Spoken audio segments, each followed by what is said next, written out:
Carolyn Greenwood and Carrie Perkinson. You state your name and address for the record, please. And you have My name is Carolyn Greenwood. My address is 3224 Boomerang Lane, Knoxville 37931. I had some remarks prepared that I'm doing away with. I'll try to keep this shorter than that would have been, because there's people like the person before me that has said it much better than I can. I'm not a teacher. I'm not even a parent right now of a current student in the school system. I had one graduate last year and one graduated 3 years before her that went all the way through the Knox County school system, though. And I feel passionately about Knox County schools and continue to work on the board of the, or volunteer on the board of the PTA for where my kids went to school. And in fact, we're going to be selling biscuits out tomorrow morning. I'm still very active. I have been a supporter in the past and actually have defended Dr. McIntyre a number of times. I have worked with the, volunteered again with the District Advisory Committee for Family and Community Engagement. I've seen him out at a lot of things. I've been to the 2020 Vision meetings. I've been to the one of the follow-up sessions.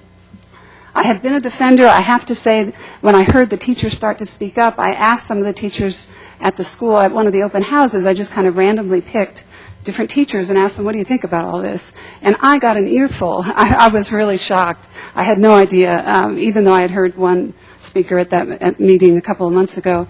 I really didn't realize how much it affected our school right there where I live. And because of that, I've been paying a little more attention to how Dr. McIntyre has responded.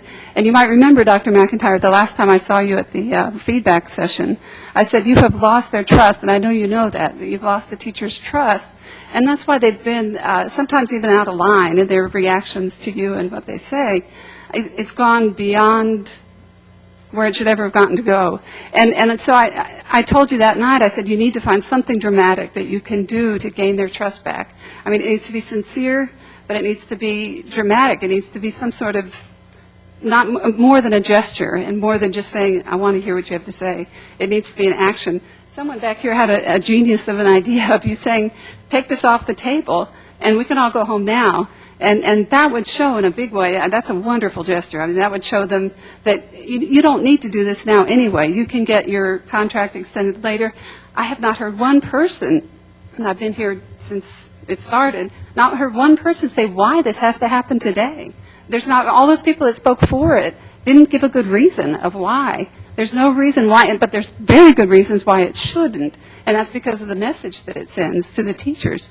The teachers are where the rubber meets the road. If we don't get it right there, we're not getting it right. I mean, that's where the teaching actually happens, where our kids, things make a difference to them.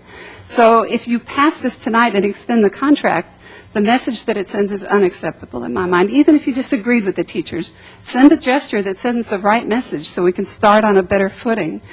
So I would urge you to consider that motion or that action. Aside from that, I would just say, and to me, when you do an evaluation, you need to look at all the different aspects of that person. And you don't fire them because they have some particular flaw or some shortcoming or whatever that they have to work on. You work on that together and you try to see if they can improve. Well, I looked online and saw that the morale problem has been talked about in the evaluations at least since 2011. So I'm a little concerned, why has not more been done? I mean, that's a really basic problem. Why haven't we seen more improvement on the morale side of things? So, I would say I'm not against giving more time, but there's no reason to extend this tonight, and there's a lot of reasons not to extend it. So please think about that. Thank you.